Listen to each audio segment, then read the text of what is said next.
설교의 제목, 오늘 말씀의 제목을 우리 같이 한 목소리로 같이 한번 읽어보겠습니다.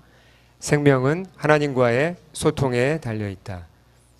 네, 누가복음을 주로 이제 보고 있는데 우리가 제자도에 관한 말씀이죠. 근데 지난주는 18장이었지만 좀 순서가 조금씩 바뀌기는 합니다. 오늘은 11장 말씀인데요. 자, 계속 예수님이 예루살렘으로 올라가시는 길에 일어난 일들입니다. 그때 예루살렘으로 올라가는 도중에 또 가르치신 내용들도 있는데 오늘은 그 중에 특별히 한 논쟁에 관한 이야기입니다. 왜 논쟁이 일어났는가? 사건이 있었죠.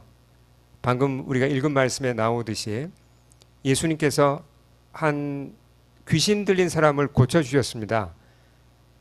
근데 예수님이 그 사람을 고치시니까 논쟁이 촉발된 거예요.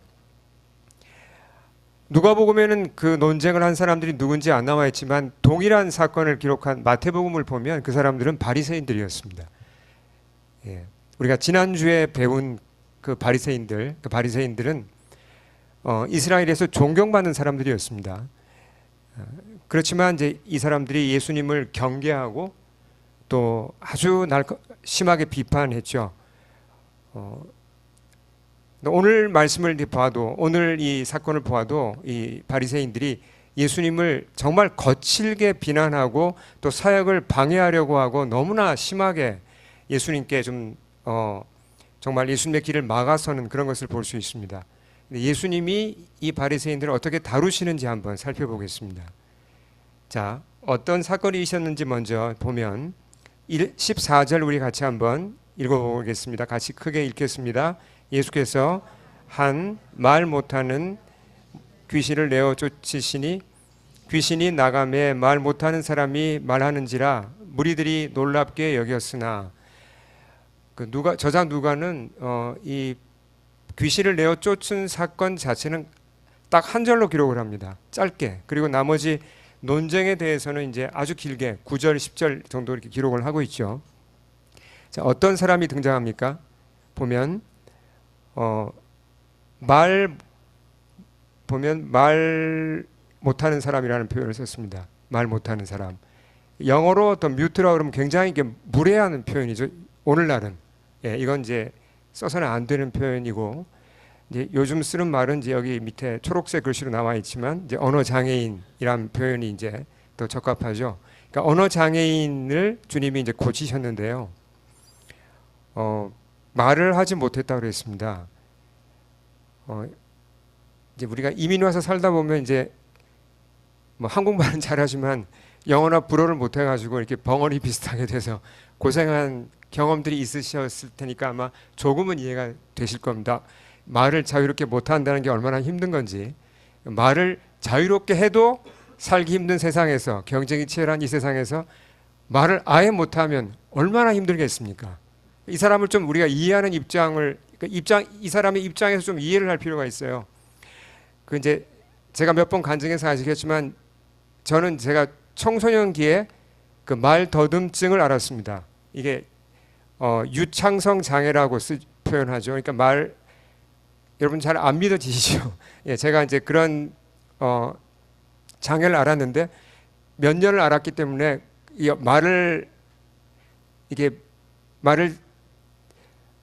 그러니까 말로 말미암아 말을 자유롭게 못하는 게 얼마나 힘든지 저는 이제 조금은 이해를 해요. 근데 이건 말을 더듬는 정도가 아니라 아예 못했으니까 이 사람의 인생 완전히 이거 진짜 큰 고통 속에 있었죠. 그러니까 이게 생계가 막막한 거예요. 그렇지 어떻게 먹고 삽니까? 이런 상태에서. 근데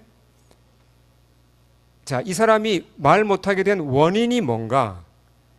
언어 장애를 앓게 되는 원인은 여러 가지입니다. 이제 보면 이제 의학적으로 언어 장애의 원인이 여기 이제 써 있는 것과 같이 이제 청각이 손실돼도 말을 못하죠. 그리고 구강에 문제가 있어도 말을 못하고 뇌 손상도 말을 못하는 그런 여러 이유가 있습니다. 근데 이 사람의 경우는 좀 달랐죠. 이 사람은 여기 해당되는 게 있는지 없는지 잘 모르겠어요. 근데 주된 원인을 성경에서 뭐라고 그랬죠? 이 사람은 evil spirit, 그러니까 악령 때문에 말을 못하는 그런 특수한 상황에 처해 있었습니다. 그러니까 귀신 들림이죠.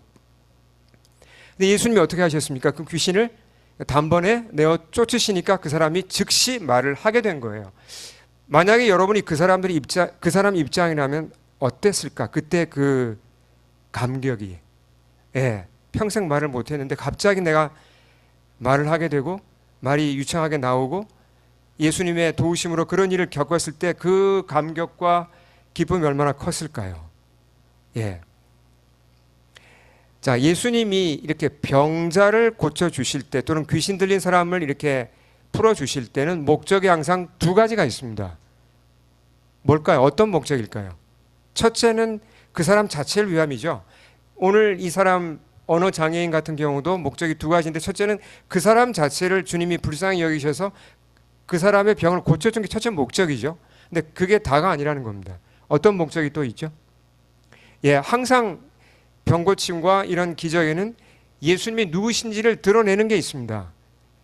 예수님이 메시아이시고 예수님이 어떤 분이신지를 이렇게 드러내는 게 중요한 목적이 같이 따라갑니다. 그래야 어떻습니까?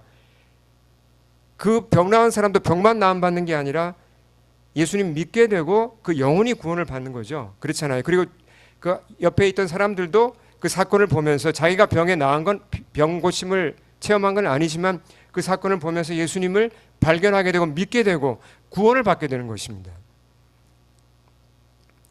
자, 이 말 못하는 귀신을 쫓아내신 사건을 통해서도 예수님이 누구신지 드러내셨나요? 드러내셨어요. 그렇죠? 근데 사람들의 반응이 좀 이상합니다.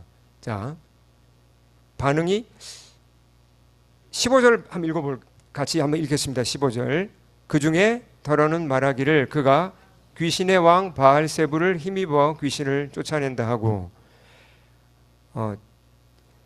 우리가 그 옆에 있었으면 그 사건을 봤다면 진짜 할렐루야 주님을 찬양하고 함께 기뻐하고 야 진짜 예수님 대단하시다 이렇게 정말 그렇게 했을 것 같은데 뭐 그렇게 기뻐하고 찬양한 사람도 아마 있었을 것 같긴 한데요. 근데 그 중에 더러는 일부의 사람들이 어떻게 말을 했죠? 뭐라고 말을 했습니까? 그러니까 예수가 저희를 한 거는 누구의 힘을 빌어서 했다 그랬죠? 귀신의 왕 바알세불의 힘을 빌어서 귀신을 쫓아낸다고 그런 말을 했습니다. 여기서 하나 또 짚고 넘어가야 될 건 뭐냐면 이 사람들이 누구라 그랬죠? 이 말 한 사람들이 바리새인들입니다. 이 사람들이 예수님이 그 귀신을 내어 쫓았다는 자체를 부인했습니까? 그러진 않았어요. 그건 인정했어요. 부인할 수 없었어요. 왜냐하면 어느 장애인이 갑자기 말을 하게 되니까 아무도 부인할 수 없는 초자연적인 일이 일어난 겁니다. 그걸 부인하진 않았어요. 근데 뭐라고 시비를 걸었습니까? 저 예수란 사람 귀신을 내어 쫓는 능력이 있어. 저 사람 능력이 있어. 근데 그 능력의 근원이 이상해. 능력의 근원이 뭐라고 그랬죠? 바알세불이란 말은 여기 하이라이트 해놓은 것 같이 The Prince of Demons, 그러니까 이게 히브리어인데 그러니까 귀신들의 왕이란 말이죠. 이건 사탄의 별명입니다. 사탄을 다르게 표현한 거예요. 예수님이 이어지는 대화에서 보면 사탄이란 말을 직접 쓰세요. 사탄. 그러니까 바리새인들의 말은 뭐예요? 저 나사렛 예수, 저 귀신을 내어 쫓은 건 사탄의 능력을 빌어서 한 거야. 사탄과 예수는 한패야. 지금 이런 얘기를 한 겁니다. 좀 심하죠, 이제. 우리도 평소에 그렇잖아요. 뭔가 이렇게 참 하나님의 이름으로 좋은 일을 했는데 어떤 사람이 우리를 비난하면서 당신 그거 사탄의 힘으로 한 거 아니야? 이런 말 들으면 여러분 기분이 어떠시겠습니까? 아 진짜 너무 기분 박상하죠. 아니 어떻게 그런 말을 할 수 있나? 그러니까 참 이게 문제가 많은 사람들인데요. 바리새인들이 이렇게 말하는 의도가 뭐죠? 왜 이런 말을 하는 겁니까? 그러니까 바리새인들의 의도는 확실합니다. 그러니까 예수님의 능력을 부인하지 못해요. 예수님이 병 고치고 또 귀신을 내어 쫓고 뭐 500여로 5천 명을 먹이고 능력을 부인할 수는 없습니다. 그러니까 이제 예수님을 사탄과 한 패로 만들어서, 그러니까 예수님을 그 사회에서 이제 좀 사탄과 이제 같은 쪽으로 이렇게 낙인을 찍고자 하는 겁니다. 예, 그래야 예수님의 이제 정체는 사탄과 비슷한 종류야, 이렇게 낙인을 찍어서 매장시키고자 하는 거죠. 그게 목적이죠. 자, 계속 보겠습니다. 16절 한번 읽어보겠습니다. 같이 읽겠습니다. 또 더러는 예수를 시험하여 하늘로부터 오는 표적을 구하니. 이 사람들이 정확하게 누군지 모르겠어요. 바리새인일 수도 있고 뭐 바리새인 비슷한 다른 유대교 리더들일 수도 있습니다. 근데 이 사람들은 뭘 요구했죠? 이제 뭐라고 말을 한 겁니다. 뭐라고 말을 한 거죠? 하늘로부터 오는 사인, 표적을 행해 보세요. 당신이 지금 행한 거, 이거 지금 귀신을 내어 쫓은 거 이거 말고 더 좀 확실하고 더 큰 기적을 한번 행하면 우리가 당신을 믿겠습니다. 아니 도대체 더 큰 기적이 뭐란 얘기입니까? 뭐 말 한마디에 뭐 벼락이 떨어지고 뭐 그런 걸 요구한 건가요? 사실 지금 방금 일어난 일이 어떤 일이죠? 언어 장애인은 불치병입니다. 이건 고칠 수가 없는 거예요. 불치병 환자가 지금 예수님 말 한마디에 온전해졌잖아요. 회복이 됐잖아요. 이것보다 더 큰 기적이 어디 있습니까? 이것보다 더 분명하게 예수님이 메시아라는 것을 보여주는 게 어디 있습니까? 이사야서에 보면 여러분 혹시 기억나시나요? 이사야서에 예언 중에서 메시아가 오시면 이런 일을 할 거다, 그런 예언 중에서 언어 장애인을 고친다는 예언이 혹시 나옵니까? 기억나시는 분 계세요? 나옵니다. 어디 나오죠? 이사야 35장 5절 보시면 나옵니다. 한번 나중에 찾아보시기 바랍니다. 그러니까 이 기적을 보고 이 언어 장애인이 나음 받은 걸 보고도 못 믿으면 도대체 어떤 기적을 보여주면 믿겠다는 겁니까? 여기서 우리가 하나 조심해야 할 게 뭐냐면요, 이런 분들 계시잖아요. 확실한 좀 기적을 보여주시면 믿겠습니다. 하나님이 가끔 그런 기도에 응답하기도 합니다. 응답하기도 하시죠. 그렇지만 이게 별로 좋은 태도가 아니라는 거예요. 이건 나의 자세에 문제가 있는 겁니다. 자, 이제 우리가 이 바리새인들을 비롯해서 이렇게 종교 지도자들, 이 사람들, 예수님께 논쟁을 하고 시비를 거는 사람들의 문제를 한번 짚어보겠습니다. 이 사람들의 문제를 오늘 이 사건 전체에서 보면 어떤 키워드로 얘기를 할 수가 있을 것 같아요. 여러분, 이제 문제는 다각도에서 분석을 할 수가 있습니다. 이 사람들의 문제를. 근데 오늘 이 언어 장애인을 낫게 해주신 걸 배경으로 지금 일어난 사건이잖아요. 성경이 얘기하고 싶은 바가 있습니다. 이 바리새인들의 문제가 뭐라는 걸 지금 드러내는 겁니까? 이건 소통의 문제예요. 소통. 언어 장애인은 소통이 막혀있던 사람입니다. 소통이 수화 정도는 할 수 있었겠죠. 근데 그 당시는 수화도 그렇게 발달되지는 않았을 겁니다. 그러니까 소통에 참 문제가 많은 사람이었는데 누구 때문에요? 악령 때문에, 사탄 때문에 소통에 문제가 많았잖아요. 근데 예수님이 악령을 쫓아내니까 소통이 말을 하기 시작했다 그랬습니다. 소통 문제가 풀린 거예요. 근데 그 옆에 겉으로는 멀쩡한 바리새인들은 사실은 심각한 소통의 문제를 가지고 있었다는 겁니다. 그것을 성경이 우리한테 얘기하고 싶은 겁니다. 자,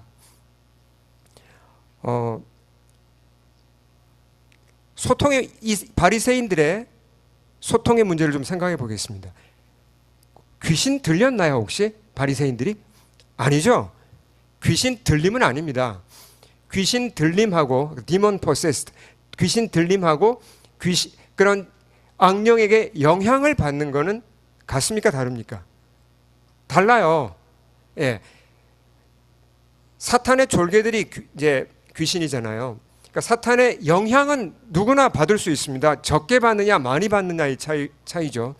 그러나 이제 그 악령에게 possessed, 붙잡히는 거, 귀신 들림은 이건 별개의 얘기입니다. 바리새인들이 귀신 들린 건 아니에요. 그렇지만 사탄에게 영향을 받고 있었습니까? 받고 있었습니다. 그 결과 소통의 문제가 지금 소통이 제대로 안 된다는 겁니다. 이 사람들이. 소통이라는 게 커뮤니케이션 어느 정도 중요하죠? 최근에 참 소통이 힘들다. 사람 사이에 소통이 왜 이렇게 힘들지? 고생해 보신 분들은 아마 계실 겁니다. 예, 가까운 사람과도 소통이 됐다가 안 됐다가 그러고 그렇잖아요. 소통이라는 게 이게 참 어려워요. 소통이 잘 될수록 생명은 피어나죠. 근데 우리가 쓰는 언어가 이 단어가 한 몇 개 정도 되시죠? 어떤 분들은 뭐 하루에 한 달 지나가도 뭐 한 150단어를 안 쓰신다는 분도 계시지만 예, 여러분은 아마 1,500단어, 15,000단어 이상 쓰실 겁니다. 아주 다양한 단어를 써서 소통을 하시잖아요. 근데 소통의 도구는 점점 발달하고 있어요. 자, 요즘 우리가 뭘로 소통하죠? 말로 소통하고 또 뭡니까? 말 이상으로 요즘 문자로 소통하고 또 뭐 화상 통화하고 정말 소통을 요즘 소통의 도구는 많이 발전하고 있습니다. 근데 우리 사회가 점점점 소통이 잘 되는 쪽으로 가는 것 같습니까? 아니면 소통이 좀 소통에 문제가 있다. 왜 이렇게 소통을 안 하지? 못하지? 어느 쪽이죠? 스마트폰이 발명되면서 어떻습니까? 사람들이 소통을 더 많이 합니까? 스마트폰을 이용해서 소통을 많이 합니까? 아니면 혼자 스마트폰만 들여다보고 있는 시간이 더 많습니까? 어느 쪽이죠? 스마트폰 때문에 오히려 소통이 아이러니하게도 막히는 게 더 많습니다. 옆을 안 봐요. 주변을 안 보잖아요. 그냥 폰만 보고 있잖아요. 대부분. 예. 소통이 잘 돼야 되는데 소통보다 통하지 않는 불통이 만연해 있는데 아마 다 동의하실 겁니다. 왜 소통이 안 되는가? 여러 이유가 있죠. 문화 차이도 있습니다. 언어 차이도 있고 성격 차이도 있고 세대 차이도 있고요. 여러 장벽이 있습니다. 근데 오늘 말씀이 얘기해 주는 바 중요한 소통의 방해가 뭐라는 거죠? 무엇이 우리의 소통을 방해한다는 걸 오늘 말씀이 얘기해 줍니까? 사탄이 방해한다는 겁니다. 이걸 우리가 놓치면 안 된다는 거죠. 예. 자, 사탄은 소통을 방해하는데요. 처음 문제로 한번 돌아가 보겠습니다. 에덴 동산에서 우리가 이제 배워서 알고 있는 건데 좀 확인을 할 필요가 있습니다. 에덴 동산에서 최초의 사람이었던 그 아담과 하와가 누구의 말을 들으면서 문제가 생기기 시작했죠? 사탄의 뱀은 이제 사탄이었죠. 사탄의 말을 들었을 때 어떤 일이 일어났습니까? 자, 이 장면이 어떤 장면인지 한번 읽으시면서 한번 떠올려 보겠습니다. 같이 읽겠습니다. 이에 그들의 눈이 밝아져 자기들이 벗은 줄을 알고 네, 어떤 장면인지 아시겠죠? 그러니까 하와가 먼저 선악과를 따먹고 남편도 따먹게 되었습니다. 그 후에 일어난 변화입니다.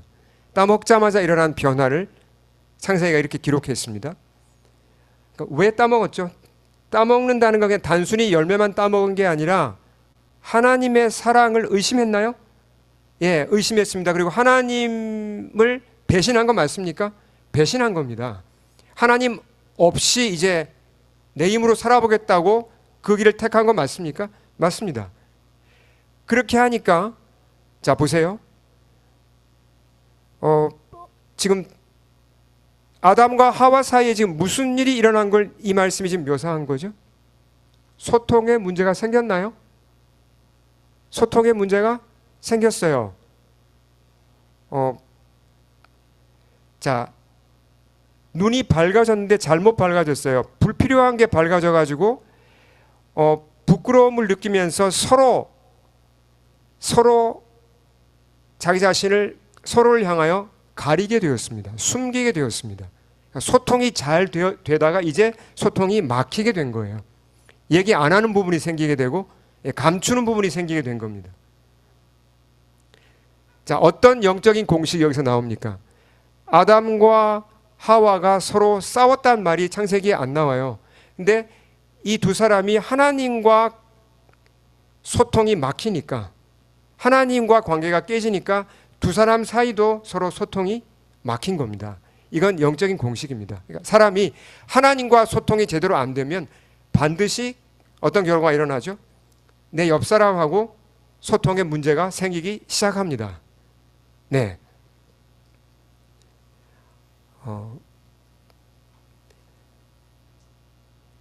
그러니까 물론 이제 사탄의 책임도 있지만 이건 사탄에게 다 책임을 전가할 수는 없죠.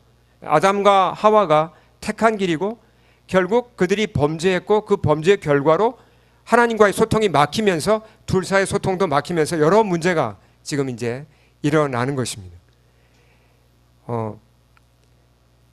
소통과 관련해서 우리가 이 시간 잠깐 우리 자기 자신을 좀 돌아볼 필요가 있어요. 여러분, 오후라서 약간 우리가 좀 졸릴 수도 있지만 잠깐 정신을 차리고 자신을 한번 돌아보겠습니다. 나는 소통에 문제가 없나? 혹시 소통에 문제가 있질 않은가? 이건 모든 사람에게 다 해당되는 겁니다. 만일 내가 내 주위 사람과 소통에 어려움이 있다. 그렇다면 원인을 찾아봐야 됩니다. 또는 이런 경우도 있죠. 내가 기대하는 것보다 나와 소통되는 사람이 적다는 거죠. 내가 기대하는 것보다 소통이 깊지 않아요. 이거 다 느끼실 겁니다.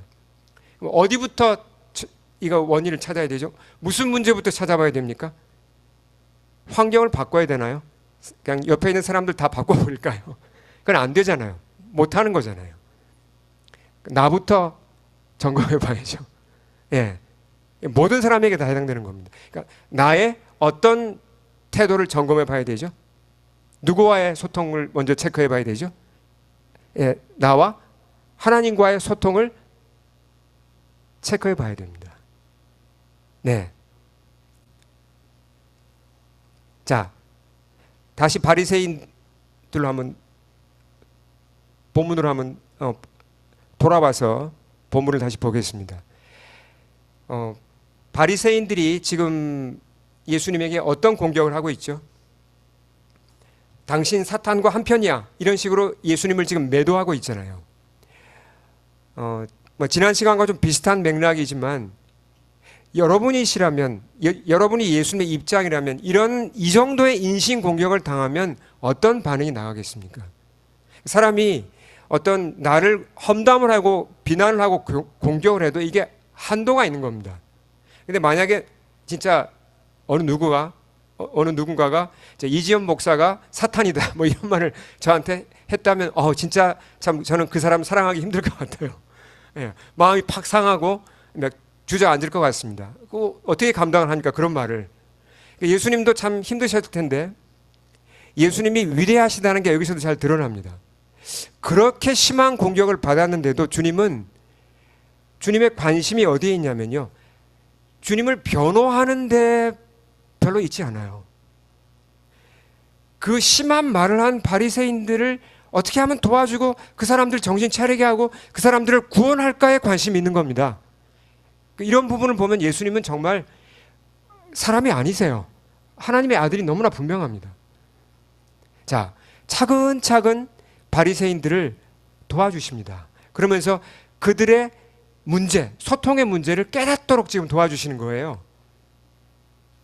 한번 읽어보겠습니다. 17절 같이 읽겠습니다. 스스로 분쟁하는 나라마다 황폐하여지며 스스로 분쟁하는 집은 무너지느니라. 왜 이런 말을 하신 거예요?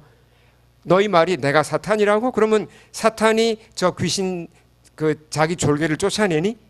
사탄이 자기 편과 싸워? 말도 안 되잖아. 그러니까 상식을 가지고 지금 그 사람들을 설득합니다. 그렇잖아요. 논리가 안 되잖아요. 그러면서 또 이렇게 또 반문을 합니다. 19절도 읽겠습니다. 내가 바알세불을 힘입어 귀신을 쫓아내면 너희 아들들은 누구를 힘입어 쫓아내느냐?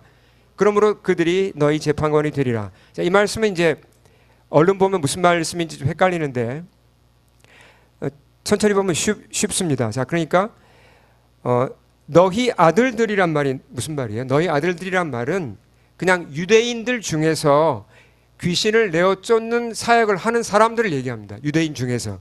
유대인들 중에서도 귀신을 쫓아내는 그런 사람들이 있었어요. 그럼 그 사람들도 사탄의 힘을 빌어서 하는 겁니까? 아니잖아요. 그 사람들을 향하여서는 사탄과 한편이라고 말하지 않으면서 예수님만 향하여서는 당신 사탄과 한편이다, 이 말 할 수가 없잖아요. 논리가 서지 않죠. 너무나 얼토당토 않은 논리로 지금 예수님을 공격을 한 겁니다. 바리새인들이. 그러니까 자, 그러면서 주님이 이제 바리새인들에게 예수님의 사역을 설명을 하세요. 자, 설명하는 부분을 보겠습니다. 자, 20절이 중요합니다. 우리 같이 읽겠습니다. 그러나 내가 만일 하나님의 손을 힘입어 귀신을 쫓아내는 것이면 하나님 나라가 이미 너희에게 임하였느니라. 하나님의 손이란 말이 무슨 말입니까? 하나님의 손. 영어로는 the finger of God이라고 그랬습니다. the finger of God. 하나님의 손가락, 하나님의 손이라는 것은 하나님의 능력을 나타냅니다. 아주 구체적인 능력. 지금 예수님이 하신 일은, 자, 그러니까 보세요. 지금 그 언어 장애인을 붙잡고 있던 귀신을 내어 쫓은 게 마술입니까?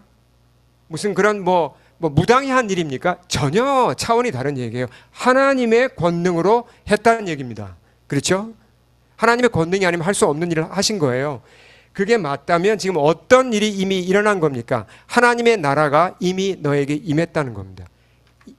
이 말이 무슨 말이죠? 이건 하나님께서 이 세상을 회복하는 일, 사람들을 구원하는 일을, 누구를 보내서요? 메시아를 보내서 사람들을 구원하는 일을 이미 시작하셨다는 겁니다.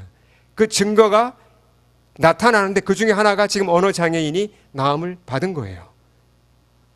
한편으로 이제 이 말씀에서 예수님이 이제 지금 강조하신 것은 영적 전쟁을 말씀하신 거죠. 사탄 측과 예수님 측의 영적 전쟁. 그렇다고 동일한 건 아닙니다. 이게 사탄은 어떤 반란자일 뿐이지 예수님과 상대가 안 되죠. 그렇지만 이제 영적 전쟁 중에 있다는 것은 이제 분명하죠. 그러면서 계속 영적 원리를 설명을 해 주십니다. 자, 21, 22절도 같이 읽어보겠습니다. 강한 자가 무장을 하고 자기 집을 지킬 때에는 그 소유가 안전하되 더 강한 자가 와서 그를 굴복시킬 때에는 그가 믿던 무장을 빼앗고 그의 재물을 나누느니라. 자, 이건 영적 전쟁을 지금 얘기하는 겁니다. 강한 자는 누구를 가리키죠? 여기서 강한 자. 근데 강한 자를 누가 이기죠? 더 강한 자가 있습니다. 강한 자는 사탄이죠. 더 강한 자는 누구십니까? 비교할 수 없이 더 강한 자는 그리스도이십니다. 예수님이시죠. 그러니까 예수님이 오시니까 그 귀신도 쫓겨나간 겁니다. 사탄이 굴복하는 겁니다. 그 영적 원리를 지금 말씀한 거죠. 그렇게 되면 그 사람을 구원할 수 있잖아요. 그렇죠? 자, 그러면서 자, 23절 마지막 말씀이죠. 크게 읽겠습니다. 나와 함께 하지 아니하는 자는 나를 반대하는 자요, 나와 함께 모으지 아니하는 자는 해치는 자니라. 여기서 예수님이 이제 결단을 요구하세요. 너희는 어느 편을 택할 거냐? 나와 함께하는 걸 택할 거냐? 아니면 나를 반대하는 편을 택할 거냐? 중립지대는 없다는 겁니다. 그러니까 나와 함께하지 않으면 그 사람은 나를 반대하는 자라고 말씀합니다. 자, 그러니까 이게 어떻게 적용될 수 있죠? 나는 뭐 예수님 반대하는 건 아닌데 그렇다고 내가 뭐 적극적으로 따를 마음도 없어. 그런 사람은 어떤 사람이라고 할 수 있죠? 어느 편이죠? 결국 예수님을 반대하는 편에 자동으로 속하게 된다는 겁니다. 영적인 원리예요, 이게. 자, 이제 종합적으로 우리가 소통이라는 이 코드를 가지고 오늘 말씀을 정리를 해보겠습니다. 바리새인들의 문제는 여러 각도에서 얘기할 수 있어요. 그들이 그쵸, 영적으로 교만했고 또 탐심도 있었고 여러 문제가 있지만 오늘 이 본문에서는 이 사람들이 가진 소통의 문제를 지금 다루고 있습니다. 자, 한번 생각해 보죠. 근데 왜 이렇게 힘들까요? 소통이 왜 이렇게 힘들까요? 성경 쭉 읽어보시면, 우리 복음서를 읽어보시면 예수님이 바리새인들과 논쟁을 참 많이 하세요. 계속 논쟁을 하시는데 한 번도 바리새인들이 예, 당신의 말이 맞습니다 라고 한 적이 있나요? 없어요. 물론 이제 예수님의 십자가 사건 이후에 변화되는 게 이제 보이기 시작하죠. 그 전에는 전혀 보이지 않습니다. 아무리 설명을 해도 예수님 말씀을 거부합니다. 예수님의 의도를 의심해요. 항상 이렇게 이렇게 마음이 꼬여 있어요. 똑바로 듣지는 못해요. 이런 사람들과 소통한다는 게 참 힘들잖아요. 예수님과 바리새인들이 어떻게 소통이 이게 참 너무너무 이게 어려워 보입니다. 바리새인들의 마음이 너무 꼬여 있어요. 너무 교만해요. 영적으로. 아마 여러분 경험해 보셨을 겁니다. 우리가 서로 다 이제 누구나 그런 경험을 하잖아요. 그러니까 참 소통하기 힘들다. 저 사람하고 왜 이렇게 소통하기 힘들지? 예, 처음엔 제가 결혼해가지고 제 아내한테 그런 말을 들었어요. 예, 그러다가 이제 많이 발전했습니다, 관계가. 근데 남녀의 차이도 크잖아요. 근데 그건 이제 작은 일이지만, 근데 우리가 소통의 문제로 이제 어려움을 겪다 보면 특별하게 소통이 안 되는 사람이 있어요. 정말 소통이 안 되고 화가 나요. 아니 어떻게 이렇게 말을 못 알아듣고 어떻게 나를 이렇게 피곤하게 하지? 그러면 어떻게 됩니까? 어떻게 합니까? 계속 하나요? 그만두죠. 포기죠, 포기. 내가 이거 그렇게 노력했는데 안 되니까 그냥 포기다. 다 이제 좋은 말로는 내려놓는 거고 실제로는 그냥 그만두는 거죠. 당신 마음대로 사셔. 그리고 그냥 포기하잖아요. 근데 바리새인들을 보면 정말 포기하고 싶은 사람들이에요. 너무너무 교만하고 너무너무 이 말이 안 통해요. 근데 주님이 앞서 말씀드린 바와 같이 이 사람들의 인신공격을 받았을 때 예수님이 스스로를 변호하는 것으로 끝나지 않고 바리새인들을 끝까지 설득합니다. 끝까지 설득하고 또 하고 또 하고 계속 설득해요. 근데 이건 바리새인들만의 문제가 아닙니다. 그래서 우리가 좀 더 우리 자신을 돌아볼 수 있어야 돼요. 오늘날 우리가 살고 있는 이 세상에 어떻습니까? 사랑이 더 많습니까? 미움이 더 많습니까? 용서가 더 많습니까? 아니면 증오가 더 많습니까? 화합이 더 많습니까? 아니면 갈등이 더 많습니까? 평화가 더 많습니까? 아니면 폭력과 전쟁이 더 많습니까? 이게 왜 멈추질 않죠? 근본 원인이 뭐라 그랬죠? 근본 원인은 세상이 이렇게 망가지고 세상이 이렇게 지금 갈등과 이런 전쟁과 이 비극이 일어나는 근본 원인은 사람들이 하나님과 소통하지 못하기 때문인 거죠. 그러니까 하나님을 떠났고 하나님과 불통 상태에 있는 것이 이 세상의 모든 문제의 근본 원인입니다. 여러분 동의가 되십니까? 그렇죠? 그래서 이 소통의 문제를 가지고 성경을 읽어보시면요 다르게 보여요. 첫 사건부터 예를 들어서 아담과 하와가 에덴 동산에 쫓겨난 다음에 가장 큰 사건이 무엇입니까? 에덴을 떠난 다음에 가장 큰 사건이 뭐죠? 가인과 아벨 사건이잖아요. 자, 그 사건을 한번 짧게 한번 짚어보죠. 가인이 하나님과 소통이 잘 되었나요? 하나님이 설득을 많이 했습니다. 가인에게. 너 그러지 마라. 너 그렇게 악한 소원 품지 마라. 너 동생에 대해서 그런 마음 품지 마라고 설득을 했는데 설득하는 것을 받아들이지 않았죠. 그냥 불통이었습니다. 그 결과 어떻게 했죠? 가인이 동생을 죽였습니다. 예. 그리고 그 다음에 어떻게 됐죠? 유리하며 떠도는 자가 됐어요. 외롭게 떠도는 인생을 살게 된 겁니다. 그게 이 세상에 거의 모든 사람들이 가진 어떤 죄악된 그런 본성과 일치하죠. 근데요, 사람들은 이렇게 하나님과 불통 상태로 살면서도 주님께 잘 돌아오지 않습니다. 쉽게 돌아오지 않아요. 주님은 여러 통로를 통해서 우리에게 계속 손을 내미십니다. 나와 소통하자고.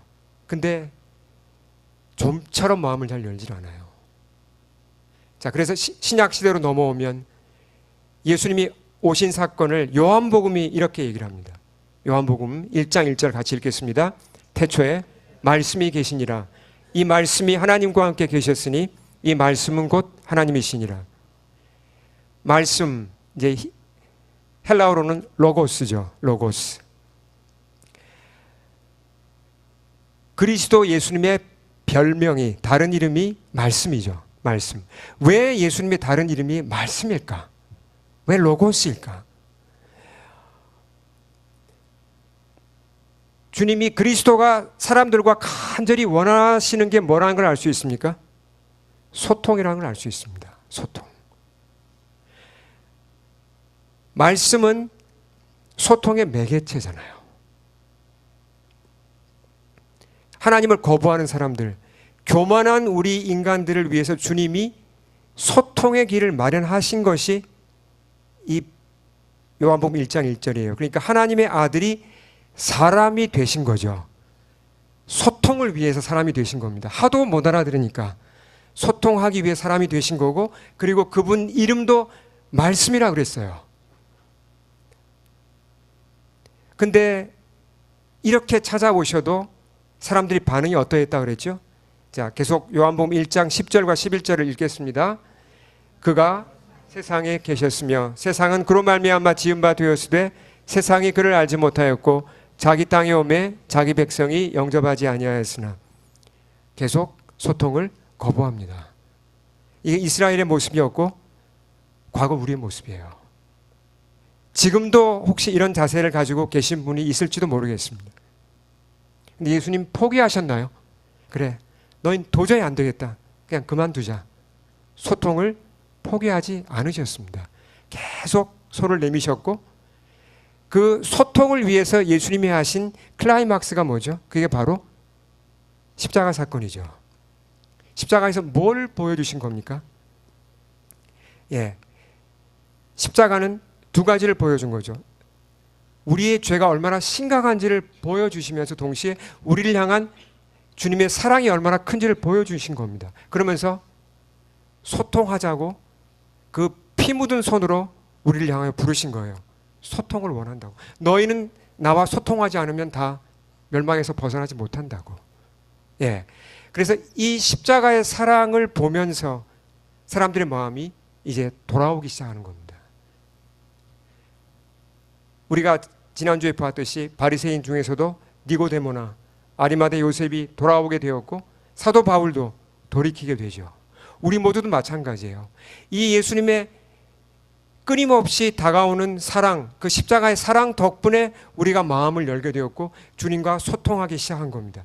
주님과 소통이 되니까 비로소 우리 옆 사람들과 관계가 새로워지면서 소통이 새로운 차원으로 이제 회복이 되기 시작한 거잖아요. 그래서 제가 이번 한 주일 동안, 일주일 동안 부탁드릴 게 있습니다. 그게 뭐냐면, 여기 계신 우리 교우님들 다 소통을 웬만큼 잘하고 계세요. 주님과 소통을 잘하고 계시지만, 그러나 소통이 좀 막힌 분도 계실지도 모르겠습니다. 주님과 소통이 먼저입니다. 여러분 믿으십니까? 주님과 소통을 하기 위해서 우리가 해야 되는 게 뭐죠? 주님과 소통을 하기 위해서 해야 되는 게 뭐냐면요, 시간을 드리는 겁니다. 주님 앞에 나아가서 시간을 드리는 겁니다. 이렇게 예배의 자리에 나와서 앉아 있는 것이고요. 그리고 우리가 소그룹 모임, 목장 모임이나 그런 셀그룹 모임에서도 참여해서 함께 주님의 이름으로 모인 자리에 내가 참여하는 것이고, 매일 아침 또는 매일 밤에 큐티를 통해 시간을 충분히 드리는 겁니다. 시간을 드려야 돼요. 시간을 드려야 주님과 나 사이에 소통이 더 깊이 이루어집니다. 그렇게 돼야 생명의 주께로부터 내게 흐르고 내 옆 사람에게도 소통을 통해서 흘러갈 수 있는 것입니다. 우리가 꼭 기억하겠습니다. 소통을 위해서는 뭘 해야 되죠? 주님께 시간을 드려야 합니다. 우리 함께 기도하시겠습니다. 주님 앞에 엎드리겠습니다. 선포된 말씀 앞에